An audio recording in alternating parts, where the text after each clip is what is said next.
Hi, this is Christy Martinez from BadistOldies.com. We're here today at the Sherman Indian High School for their fundraising event for the Sherman Indian Museum here in Riverside, California. Today I have Kat Hi, and she's going to give a little background 411 and what her position is and what she does for the Indian community. I'm Kat Hi. I'm Hoopa from Northern California.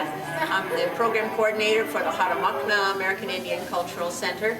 And actually I produced this documentary on the 100th anniversary of Sherman Indian School. Sherman Indian School was one of the last four of the BIA, American Indian Off-Reservation Boarding Schools. And it's had a long history of providing education and providing Native pride.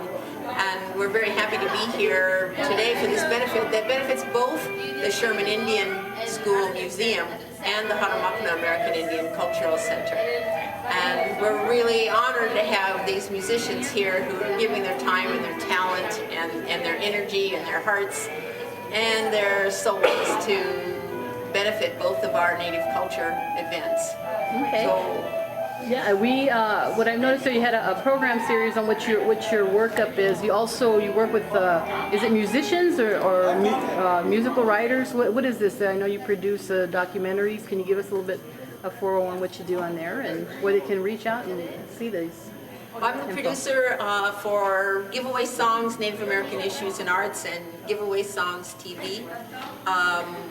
I produce a public access Native American talk show, and I produce documentaries on Indian culture and events.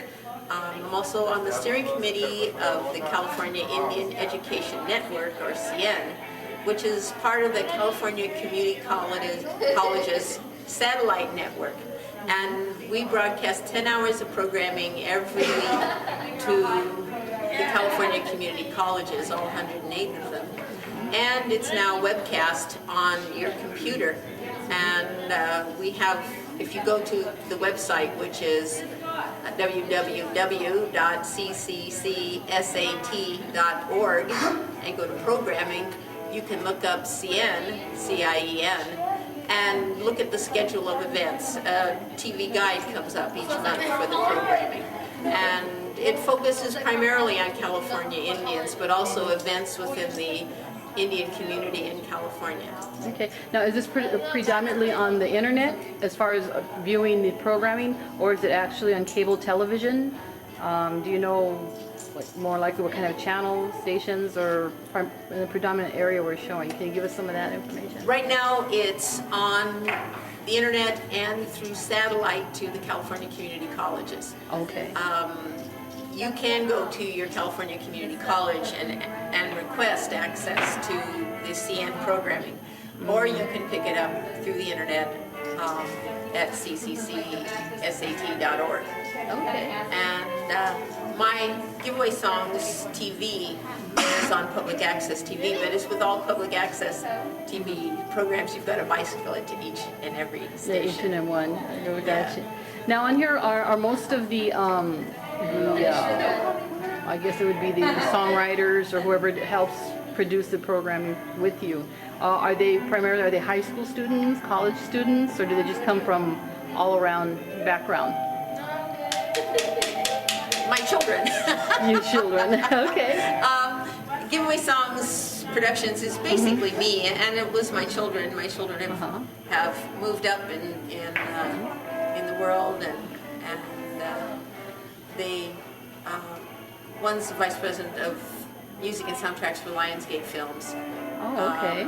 So they've had a lot of upbringing in film and video. I teach a workshop to Native American youth called How to Shoot Like an Indian, which is a video production workshop. Wow.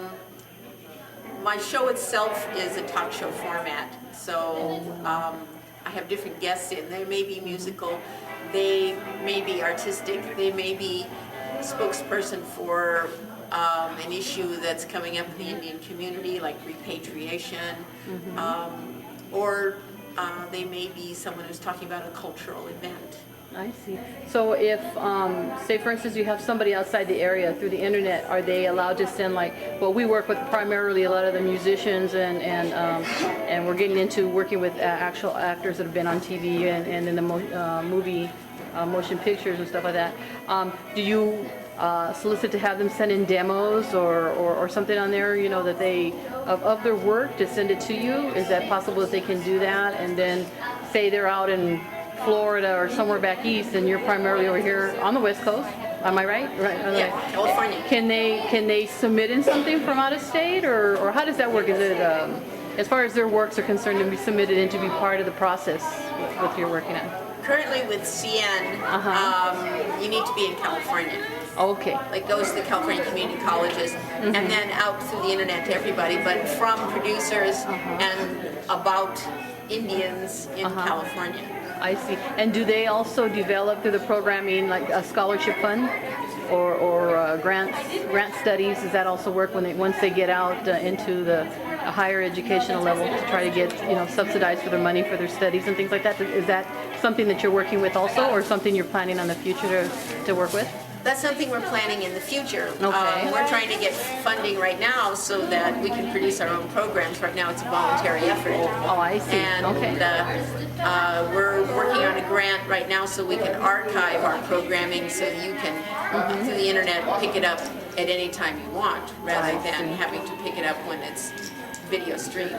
I see. So that's an expensive project, and it takes a lot of storage to put that material in, and we're working on a $50,000 grant at the moment so that we can have that available to our viewers. I see. Now, on the workshop that you have with the students, is it primarily are they able to go out on the field? Do they take the camera out there, or you have like an instructional study for them to know the do's and don'ts and stuff like that of doing this? I mean, this is pretty much kind of new with me in the game. We've been doing it for about a year now that we've been doing this. We're getting more updated equipment, so I know I've seen what you've been working with, so that's more, you know, upscale and stuff like that. Are they able to go out into the field and do certain projects on there, or how does that work out? What do you know, what kind of freedoms do you give them to be able to do that, the creativity, so to speak? Well, since it's my equipment that they're using, what I do is I go with them out to the field. They develop a storyline first, and a lot of times these kids have no idea what a story is. A story has an opening, it has a plot, it has a climax, it has an end. And to get the kids to understand how to construct that is our first beginning, and then to discover that they have stories in their lives, and what can that story be? It could be, you know, one of the kids that I worked with loved the WWE. And so he and his brother and their neighbor got together, and they looked through the magazines that did all the WWE stars, and then they went out in their backyard, which was a dirt lot with old cars in it, and they reenacted some of the moves that they'd seen, and you know, posed, showed their muscles and everything, and that was their story. I see. And another one was his mother always told him to clean up his room. And so finally a friend of his had lost something that was left in his room somewhere, so he went and he cleaned up his room, and he found the object for his friend and $1.50. Oh my goodness, okay. So that was his story.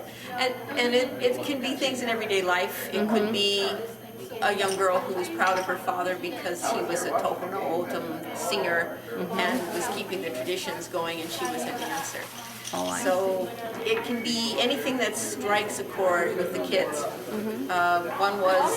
One group of 3 cousins was on extreme sports and skateboarding and sliding down rails and doing all these things. And they found a piece that included some of the accidents that can occur during that. And the bloops and blunders, I think they call them, and when they show them on the videos, your favorite videos. Right. So they cut a lot of these different scenes that they had together to a Metallica piece. So it was to the music. Great. And it was quite an exciting piece. You know, we did an edit every 2 seconds. Yeah. And so we worked with them on the editing and how to keep that energy going and that movement going, and what comes next after that, and what beat you do it on. So a lot of the techniques of that. So That's great. Now, I'm not sure how you work on either fundraising, but do you have primarily, like maybe once a year, a certain type of festival where people can come in and actually see they've their had work? 2 here now at Sherman Okay. Indian School, Native American film festivals. Okay. And there's a big American Indian Film Festival up in San Francisco, and there's another small one down here in LA. Okay. So they're becoming more and more interested in having their works shown. I've shown the works that my students have produced in the Southwest Museum. I see. And so we had a premiere night, and they were able to screen their videos there and have a reception for them. Okay, so now for in the future, what do you see, the direction of your organization going? I know you're getting additional grant monies. What are your plans? Plan of actions, what do you got going? Yes. For CN, number 1, we want to start archiving. We want to get that grant so we can archive and have it available to people on demand. Number 2, we're going to get funding so that we can start our own production. Paula just opened up their brand new video production facility, and we plan to do more of that. We plan to, from Palomar College, to include more students in the production facility, get cameras out to the communities so that they can get more storytelling. And I'm also on the board of the California Indian Storytelling Association.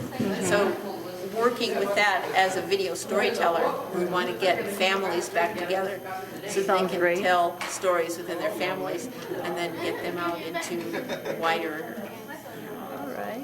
viewing. Now, and yourself, are you a writer? I mean, you're teaching all this stuff. No, I'm not You a writing? writer. Have Well, you I done? write grants. Well, that's like a main staple on there. That's Yeah. really important to get that going. You have to do that I'm a really good. storyteller. All right. I'm a producer. Uh-huh. A program coordinator at Hanamakna. Now, do you prefer to be in front of the camera or behind it? Behind. I know, that's what everybody says. Well, how come you don't get in front? And I says, yeah, well, let me drop about 40 pounds and get rid of these cheeks. Because, the camera adds on the 10 pounds, and if I don't need any more, you'll be able to see my eyes. to Well, do it, fortunately, we're not a fashion show. We're Uh-huh. Indian. And, what counts is your heart. And Your what heart. counts is the words that you give out and the inclusiveness that you provide. So, Well, what we always say at the end when I do the end of the interviews is like a special shout outs to special people that have been there behind you, so to speak, been there by your side all along. Is there any special people that you would like to give recognition to? And any special students that have been there, been like the inspiration? I know there's probably a lot, but what do you got? What do you got going on there? What do you think? What can you give on to this? well, a special shout out to Morning Star, who got me to videotape the first powwow on the Big Island of Hawaii. She Okay. said, "Kat, you can do it." I said, "Okay, I don't know how, just like you, like, here I go." And All right. a special shout out to Daryl Wilson, who is a Chickawi storyteller, writer, creative, imaginary person who told me the story of the Rainbow Bridge.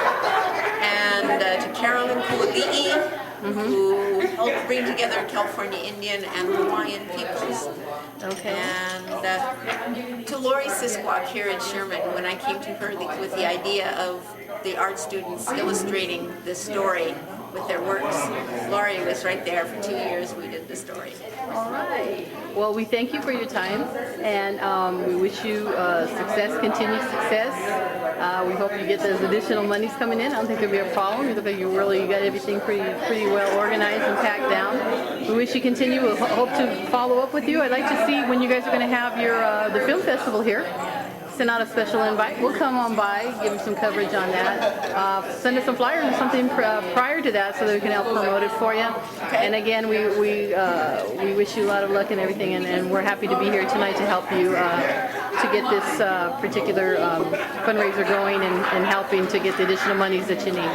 Okay, this is Christy Martinez from BadistOldies.com. Again, I thank you very much, and we'll see you later. Peace out. Hey.